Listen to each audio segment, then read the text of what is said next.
Sports fans, including starry-eyed Bay Area natives who have now witnessed all three of their main sports teams make it to the championships of their respective leagues, may never again witness the Buccaneers walk the field at their stadium for a historic Super Bowl this weekend. Let's take a look at the top 10 noteworthy preseason highlights that have occurred since then. Number 10. Ryan Succop is signed by the Bucs. What did you think I wouldn't mention my favorite player for the duration of the column? Although he may be an undervalued part of the NFC champion Bucs, Ryan Succop is unquestionably highly regarded in my eyes. He has provided a solution to one of the Bucs' most intractable issues during the last 10 years. He has put an end to the Matt Bryant curse, which began when the Buccaneers released the very reliable and effective veteran kicker in 2009. Since that time, the Buccaneers have gone through a succession of kickers, including that terrible choice to move up and select FSU standout Roberto Aguayo with a second-round pick. And now, Succop was third all-time in both field goal percent and field goals kicked in a single season, making it one of the most successful seasons of any Bucs kicker. Everyone is aware of how crucial having a strong kicker is. When a team's kicker is poor, it seems as though the football gods are aware of it, and when they are having the most difficulty, games always appear to fall on their shoulders or feet. That issue no longer exists for the Buccaneers. Number 9. Tom Brady scores his 40th touchdown pass while wearing a Buccaneer shirt. Because he's Tom Brady, this might not seem like a big achievement, but Brady had only ever passed for 40 or more touchdowns once before during the 2007 season when he was throwing to Randy Moss and amassed 50 TDs and 1 MVP honors. Furthermore, Brady completed this year's milestone in his 21st season as a professional and at the age of 43.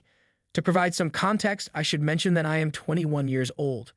Brady's final touchdown pass of the regular season, which he threw to Antonio Brown, came against the Atlanta Falcons during a game in which he threw 4 touchdown passes.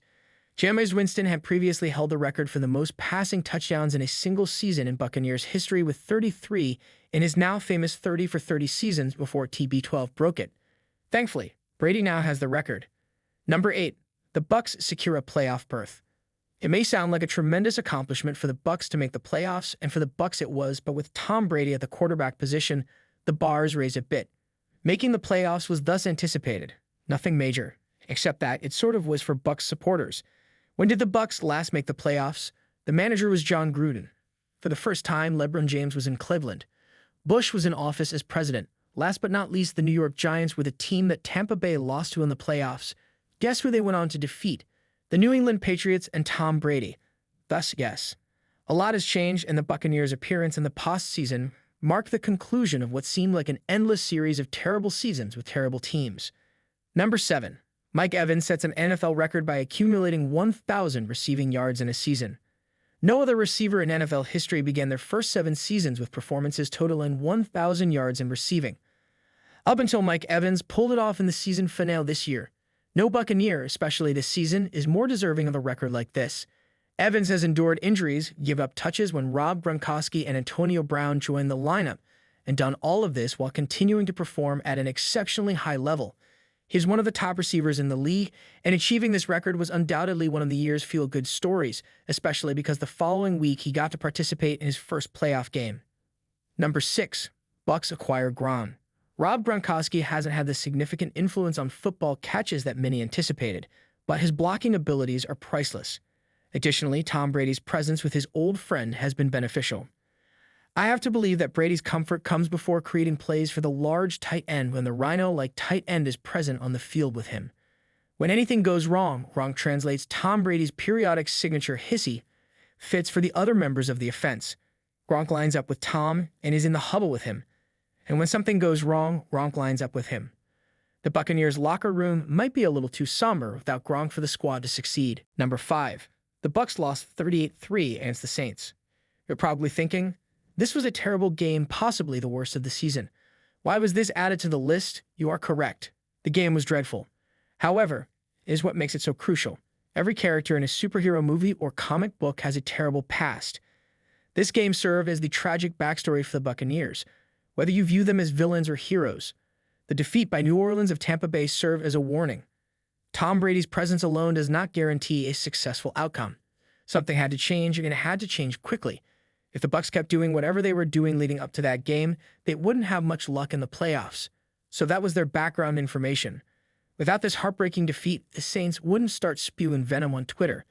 The Buccaneers probably wouldn't be as excited about the divisional game without this setback. This game made the list even though it was a waste of everyone's time and a necessary evil. Number 4. The Bucs win the wild card game against Washington. Now, this game was dull and a bit of a dud. In a playoff game, Taylor Heinicke had to play quarterback, therefore we had to watch him. Although he made a heroic effort, he was a backup in the XFL for a reason. Brady's team won the playoff game despite playing on the road against a strong defense. This could have easily been one of those sneaky, ass-biting trap games that prey on teams.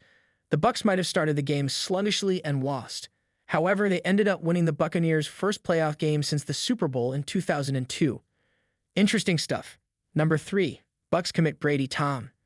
I can't recall where I was when it was announced that Brady would be joining the Buccaneers, but I do recall writing pieces about their quest for a new quarterback and how Philip Rivers was headed to Tampa. And that was perfectly good. Since Rivers was back there, the Buccaneers most likely would have advanced to the postseason as well. Would they have taken any action during the postseason? Well, let's just say that having Rivers as a quarterback makes it a little harder to prevail in the postseason. Brady was acquired by the Bucs nonetheless, and that signature only started a chain reaction of activities. Tampa Bay selected Tristan Wirfs, one of the top tackles in the NFL in his rookie season, with the 13th choice in the first round of the 2020 NFL Draft. If the Buccaneers don't sign Brady, they sign someone else or use their first-round pick on a quarterback.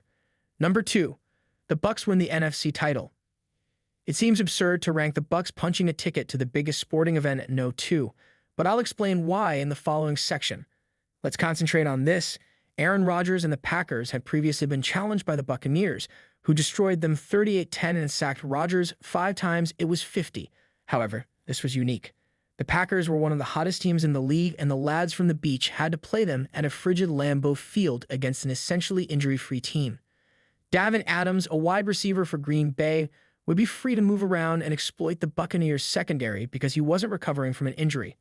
But none of that was important.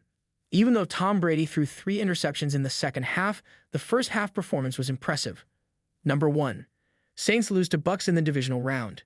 Everyone seemed to realize something remarkable was happening with the Bucs at this point. We had all seen these men thrash the Bucs twice during the regular season. We were all aware that New Orleans had humiliated the Chicago Bears the week before. We were all aware of the Saints' impressive home record, so that didn't look good. However, the Buccaneers got there and killed the Dragon. They defeated the Saints and did so in a stunning way. The most thrilling part of the season was this. The amount of animosity toward the Saints was extraordinary. It was exciting to defeat Aaron Rodgers and the Packers. And it is fantastic that the Buccaneers will play in the Super Bowl. But what if the Bucs had simply defeated the Saints in the divisional round, prolonging their postseason suffering for another year? I believe that would have satisfied us all. Do you like it? Kindly give your valuable response in our comment section below, and don't forget to subscribe to our YouTube channel for more interesting and informative videos.